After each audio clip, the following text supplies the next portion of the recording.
Купуването и продаването на гласове е престъпление.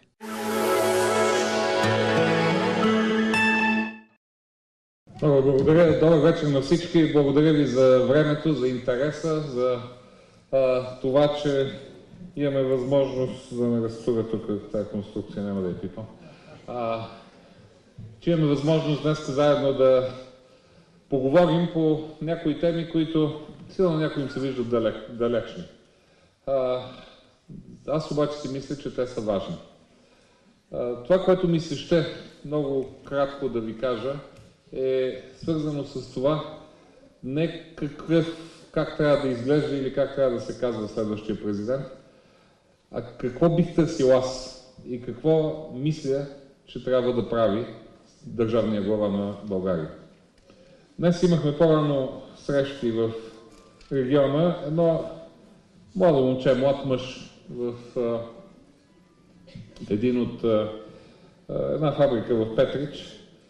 Говорихме си за различни неща, интересен разговор беше. По едно време той се обади и каза: вика, за какво още идвате тук да ни агитирате? За какво ни е тази институция на президента? Мен ми става много тъжно. Защото тогава, когато институцията на държавния глава е невидима, когато тя изчезне, когато хората не знаят за какво им служи тази институция, ние вървим към този вид общество, в който вече никой на никого и на нищо не вярва. В което хората нямат увереност, че нещо зависи от тях.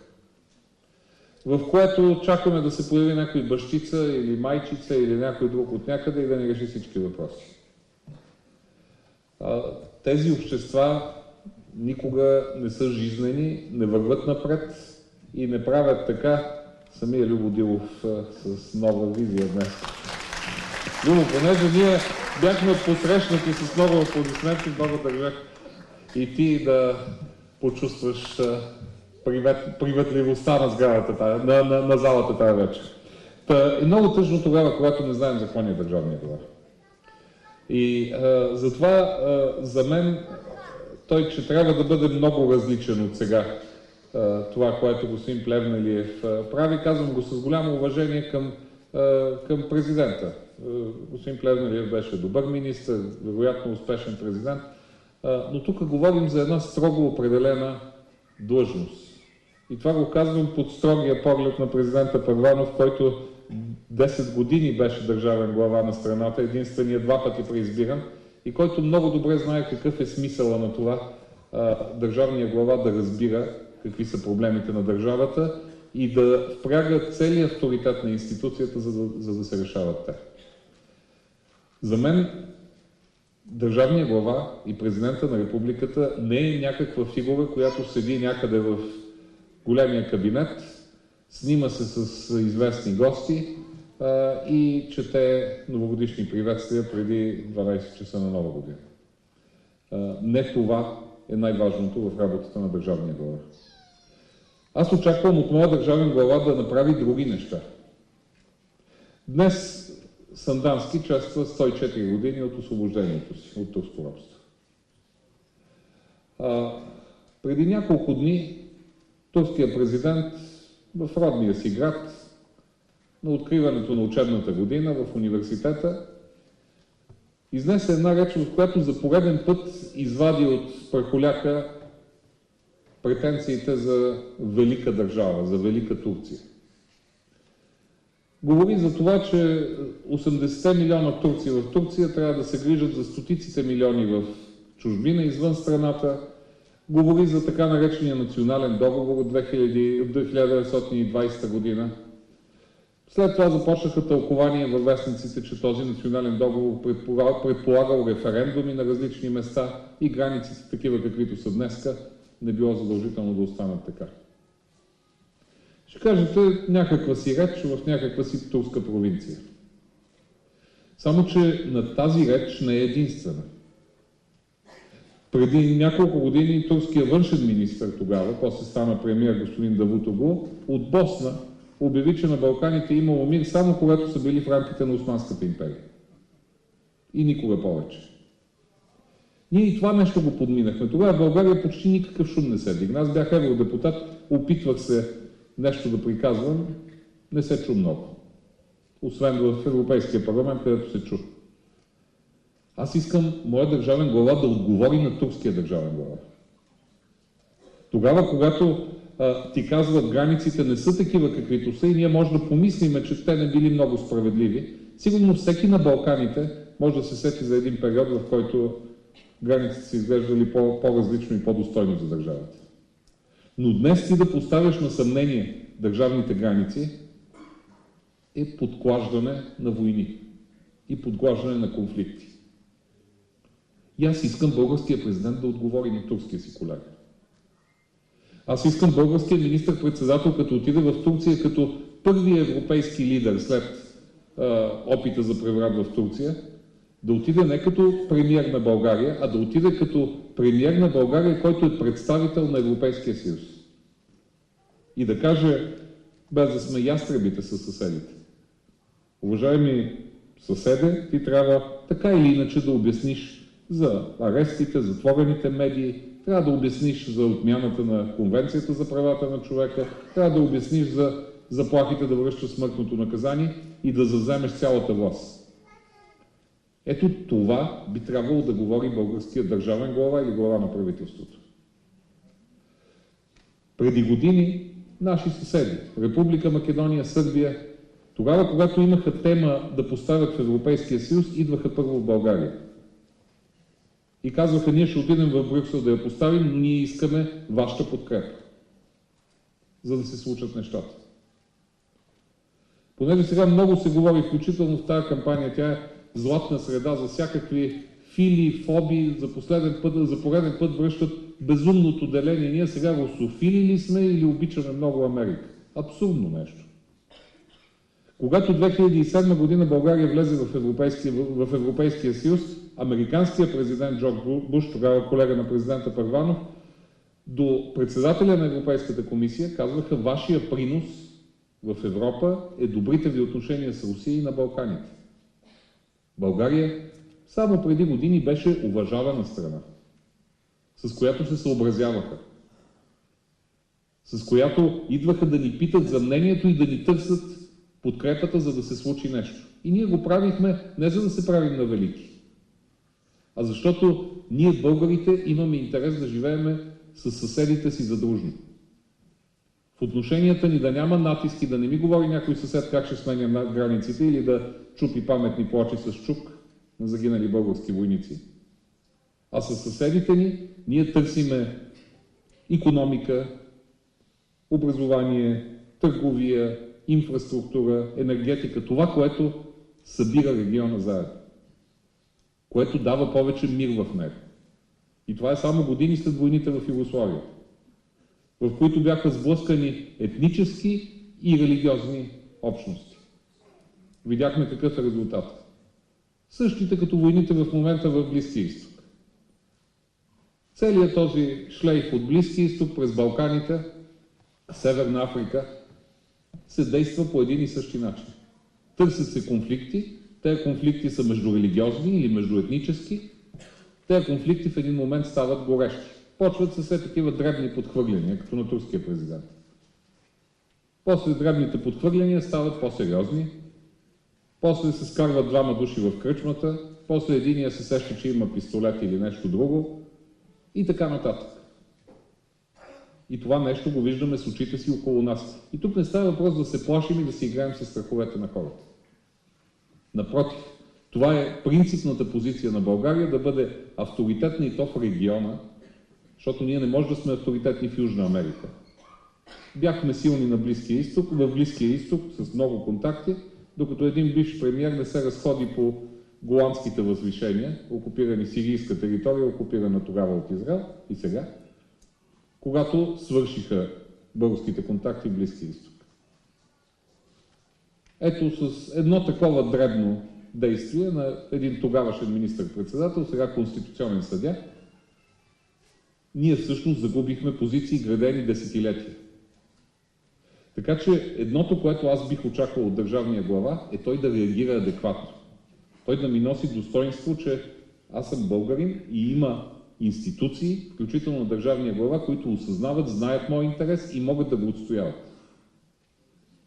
И това да си българин не е някъде да минаваш по-отстрани, че да не те виждат, а да имаш чувството за гордост и за достоинство. Не само от историята. Историята ни е прекрасна. И културата ни е прекрасна. Но от съвремието ние трябва да търсим, да черпим поводи, да се чувстваме спокойни, достойни, че сме родени, че идваме от България. Но това предполага и друга вътрешна политика. Ще кажете, товариш президента с много очаквания, той не може да се занимава с вътрешна политика. Да, зная, това е теза. Тази теза се развива от господин Плевнелиев сега. Той казва, аз нямам правомощия.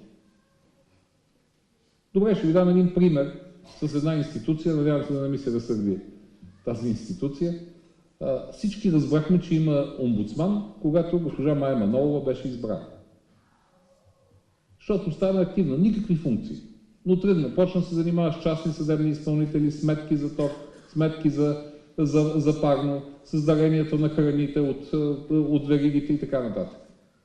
И видяхме, че има институция, която е активна. Как един човек променя институцията. Преди нея двама души бяха омбудсмани, перфектни, авторитетни юристи.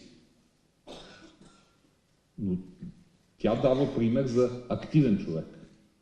За човек, който се захваща с проблеми и не се успокоява, докато не се свърши. Ами президентът има много повече функции. Президентът е избран господин Плевнелиев беше избран с над 1 700 000 гласа. Не е малко. 1 700 000 души са отишли на втори тур, са си пуснали бюлетинката и са казали, ние искаме ти да бъдеш нашия президент. Ти имаш отговорност към тези хора. Няма такъв вод нито за правителство, нито за президент, нито за министър-председател, нито за някой друг. Но това означава институцията да има авторитет. Не можеш да кажеш, не ми е работа и не мога да се занимавам с вътрешна политика. Не можеш да сведеш функциите на институцията до това, което е записано само в Конституцията. Той там не се случва. Примерно, президентът Плевнелиев отказва да свика Консултативен съвет за национална сигурност за бежанците, една безспорно важна и сериозна тема за националната сигурност, защото го бил свикал преди 2 години. 2014. Това сериозно ли?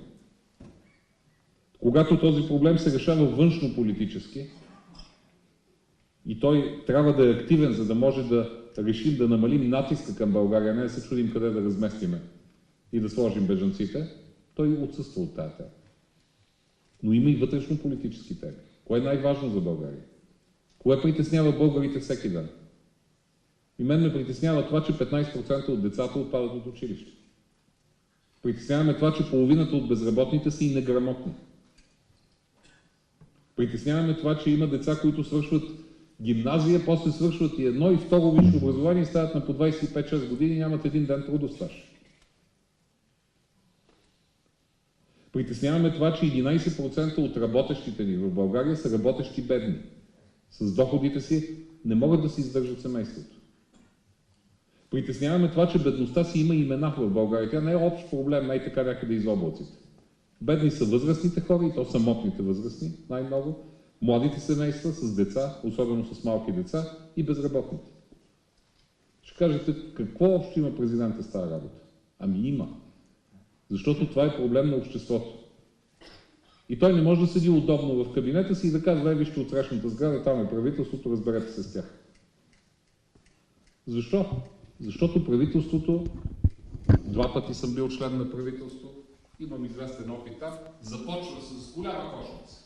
Ние ще променим 1000 неща. От изборите парламентарните се излизат с едни големи обещания.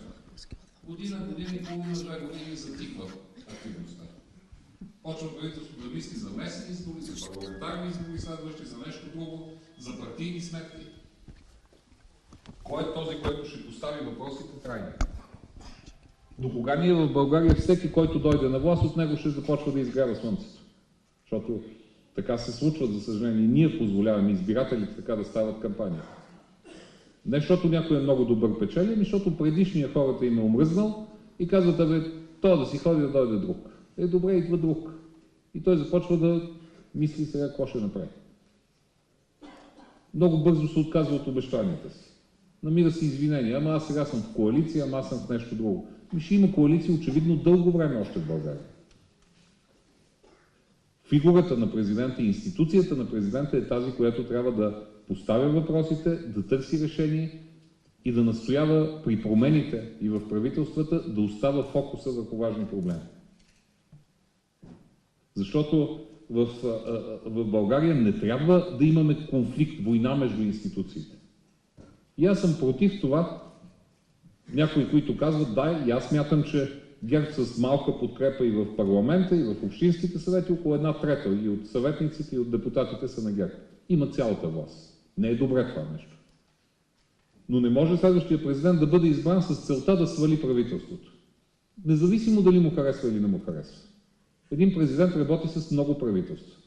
Между другото, с колкото по-добър е, с толкова по-малко работи.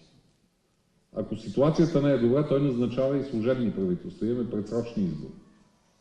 Но това се решава не в президентския кабинет, това се решава в Народното събрание. Там се решава кой ще бъде на власт, кой ще слиза, кой ще се качва и от гласа на хората. Така че президента трябва да работи с всички и да търси сътрудничеството между институциите. Без обаче да си мълчи. На мен основната ми критика и претенция към сегашната президентска институция е, че президента си мълчи, за да не нервира министър-председател. И като гледам сутринта така наречения дебат по телевизията, все повече се убеждавам, че същата е целта за госпожа Цачева. Тя беше толкова обрана и свита и се чудеше как да не излезе една дума да не каже от себе си. Защото ще вземе да каже нещо, където на някого не му харесва. Не ни трябва безличен президент. Не ни трябва и президент, който сега да се учи какво е това. Когато, и тук имам един спор задочен с господин Радев, защото той бяга от дебати. Има покани и чрез телевизии, и директни писма писах и до него, и до госпожа Цачева, и до господин Каракачанов. Няма такива. Чест прави на Трайчо Трайков, че се яви, съгласи се една сутрин да бъдем двамата с него. Онзи ден. Другите бягат. Та водим един задочен спор ние с господин Радев. Той казва на негова среща, ето така както ние сме се събрали тук, какво ми да справят, че политиката била професионална работа? Аз като военен имам по-широк хоризонт. Коя академия са завършили тези политици? Те са учили политика, цитирам, зад пердетата в министерствата и по коридорите. Добре, бе, ти искаш да станеш политик. Уважавай професията.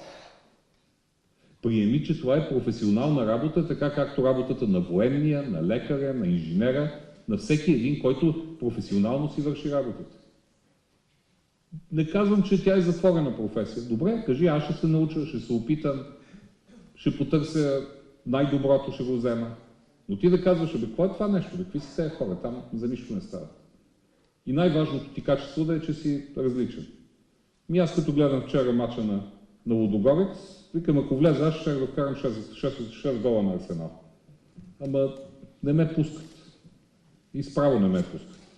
Защото ще ни вкарат не 6, а 60. Има си хора, които са професионални за съответната дейност. Мястото на президента не е място за обучение. Това е най-високата политическа длъжност. И политическа казвам в добрия смисъл. Аз знам мнението по принцип ширещо се в България за политиците. Само, че колкото повече ги подценяваме и казваме всеки, който иска да се пробва на това нещо, толкова повече той се пробва на наш гръб. Така че за мен дебата, сериозният, трябва да бъде за различните визии. Ето това, примерно, тази сутрин не го видях. Те бяха любезни, внимаваха да не се засегнат, някой да не каже крива дума на друг, подкрепяха се, благодареха си. Добрият тон е задължителен. Само, че това не значи, че ти не трябва на такъв дебат да извадиш един да каже това е моето виждане, другия да каже моето пък е различно и то е това. Айде сега сравнете. Това очаквам аз от дебатите. Не се оплаквам, че ги няма вече, защото очевидно, че не искат. Аз съм сигурен, че хората си направят изводите за този, който бяга. Ще има няколко, един-два дебата общи с 5-6 души заедно в студиото. Ясно ви е колко време и възможност ще има на всеки да си изложи мислите. Но така са решили, така правят. Сигурен съм, че е за сметка на останалите опоненти. Но тук ние говорим за съдържанието на институцията. За това кой може да се справи с нея.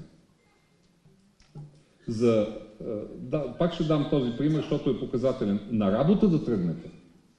Всеки един работодател иска биографията и опита на съответния човек и го вика на интервю. Да го види какво мисли. Имам една новина за вас. За президент не се иска такова нещо. Президент се става по-лесно. Трябва да си минал 40 години. Точка. И затова цялата кампания има някакви неща, които на мен ми е неудобно. Има човек с 8 годишна присъда, който иска да ми стане държавен глава. Има ясновидка, сигурно много разумна жена, която им казали от звездите, че сега е момента и тя иска да стане държавен глава. Има едни шоумени, които сигурно са много забавни. На мен са ми много забавни да ги гледам. Само, че не искам те да ни бъдат държавен глава. Има едни позабравени политици, които сега се появиха след няколко години забрава и те искат да са държавен глава. И хората си казват, бе, виж, там менажерия сега. Тук всеки е тръгнал за държавен глава. Няма изисквания. Това е 40 години. Всеки, голяма част от нас тук, които сме в тази зала, спокойно и според мен е доста по-убедително от някои от участниците може да претендирам. И за това хората, избирателите, трябва да си сложат някакъв критерий. Днеска слушам ДПС. Ние ще подкрепим обединителя. И тъмън се заслушах кой е обединителя, че го търся и аз в държавата. Пламен Орешарски. Не е това обединителя. Казвам, говоря по принцип. Аз се познавам с Пламен Орешарски, имам прекрасни отношения, сигурно от 20 години. Малко по-малко. Той е един перфектен икономист, любим на студентите си, беше много добър финансов министър в кабинет, в който аз бях външен министър. Но това му беше най-неуспешният период от живота, тази мъчителна година и половина, когато той беше премиер, а разни феи, видими и невидими, му даваха съвети какво да направи и кой да назначи. Тогава се раздели нацията, не се обедини. Така че тогава, когато говорим за институция, и тук говоря с имена, защото според мен е дошло време да говорим с имена, на този етап най-малкото от кампанията, когато говорим за важна институция на държавен глава, трябва да гледаме някакси по-сериозно на това.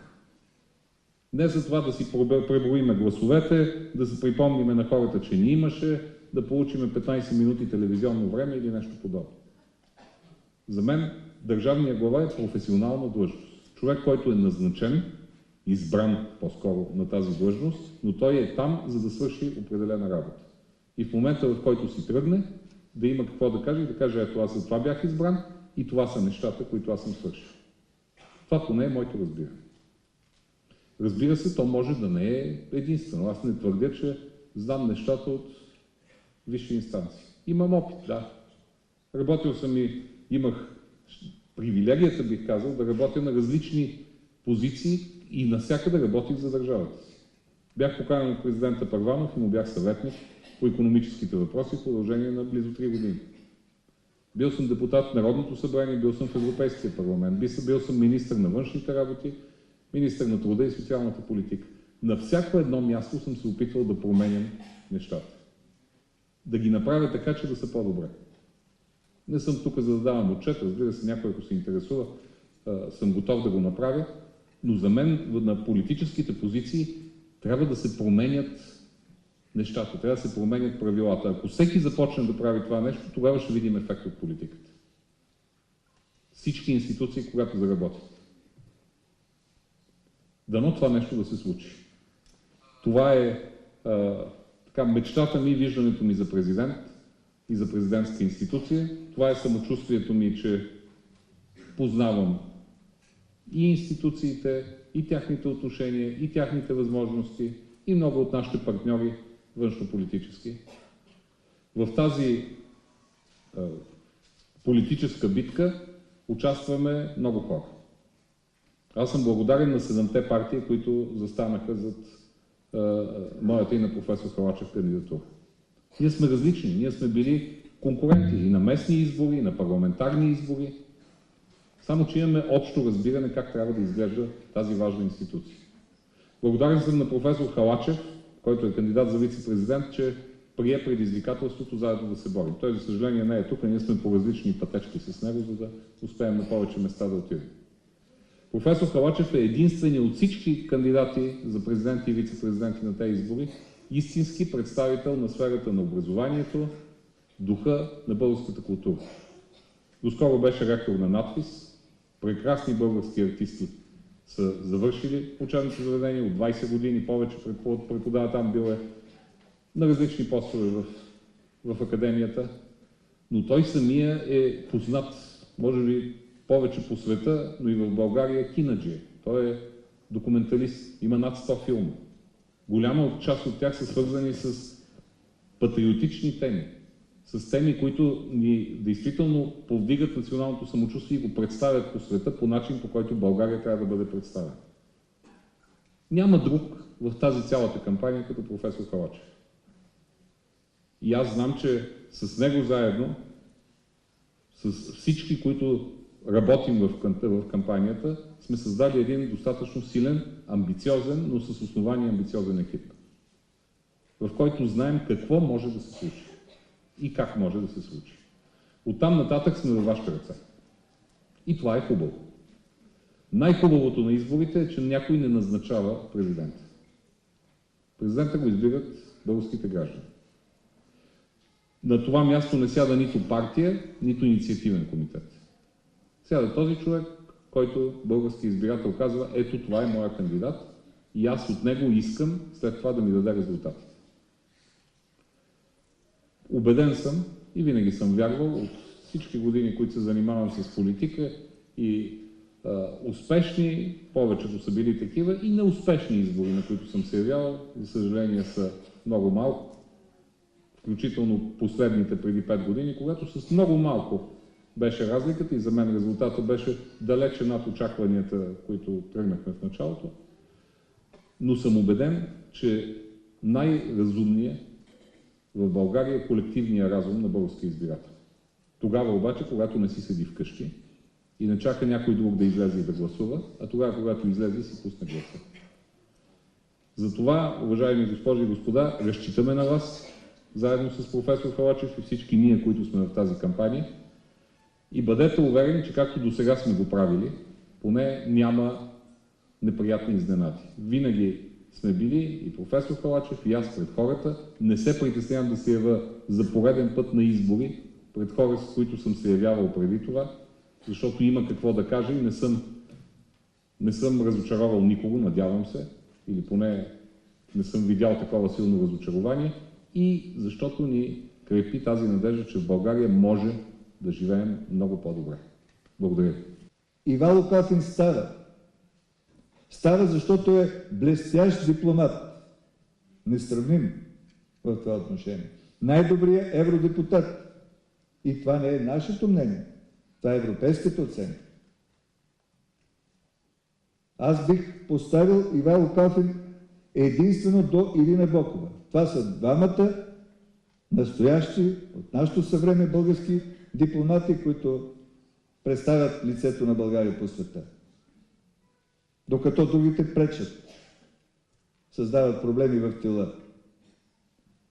Ивайло Калфин е дипломат, който не е паркетен дипломат. Той е дипломат, който решава проблеми. Тези дни ми се налага много да говоря. От налагането на кирилицата в изписването на еврото, на европейската валута. Ивайло Калфин го направи пред очите ми в Брюксел. В тежки спорове с министри, с премиери. През спасяването на медиците в Ливия до същия този троен енергиен шлем. Разговорите сме ги водили аз и Путин, Калфин и Лавров. Решават проблеми. Затова на нас ни е нужен и президент, който може да решава проблеми. Президент, който да може да икономизира нашата дипломация. Това е ключова тема и послание от съвместната ни работа. Няма страна по света, където да сме били и да не водим един отбор от бизнесмени. 15-20 бизнесмени. Не ние сме ги избирали. Избира ги Стопанската камара или Търговско-промишлената палата. И винаги Ние създаваме доверието, защото когато президента застане до бизнеса, от другата страна доверието го има, създава се климата, нещата тръгват. Мисля, че тези неща са особено важни. Няма да изброявам другите качества на господин Калфин, доказани в управлението. Като човек на икономиката, като един блестящ финансист също така, като може би най-добрият социален министър в новата историята на прехода. Затова също си струва да поговорим, но това е предпоставка за активен социален ангажимент на президента, защото държа на тази постановка. Нека да не го наричаме социален президент. Това по-скоро опонентите ми го измислиха. Но не може да се мине без социалния ангажимент на президента. И за да може това да се случи, той трябва да е подготвен, за да вземе информираното решение. И най-сетне, но смятам особено важно по значение. Познавам господин Калфин малко повече от 20 години. Впрочем, това е време наистина, в което той се е развивал, работил пред учители. За тези 20 години аз не знам, включително и в тази кампания, едно петно да има върху неговата политическа биография. Твърдя, че той е единица мярка, когато става дума за почтеност в българската политика. Той е човек свестен, а българският президент трябва да бъде и такъв. И заради това смятам, че на 6 ноември ние трябва да гласуваме с бюлетина, т.е. с номер 15 в общата бюлетина. И съвсем накрая наистина. Защото върват всякакви спекулации на социологическия фронт. Не мога да не припомня 2001 година, скъпи приятели. Аз от тогава имам спор за социологията. 3 месеца преди изборите 2001 година на мен ми даваха 9 на 47. Застояно 47. 2 дни преди изборите аз бях на почетното 4-то място. Още си пазя високо тиражен вестник в къщи с първата му страница. Казах го преди малко и в Гоце Делчев. По тази логика аз не просто трябваше да се откажа, аз трябваше да се гръмна. Но останах в матча, както използвам спортната терминология. И след 2 дни аз бях на първо място с 4% разлика пред Петър Стоянов, въпреки усилията на Любо Дилов, който беше в другия щат. Но сега двамата сме заедно, мнозина сме заедно, които можем, знаем как да правим изборите и затова ще спечелим. Благодаря ви.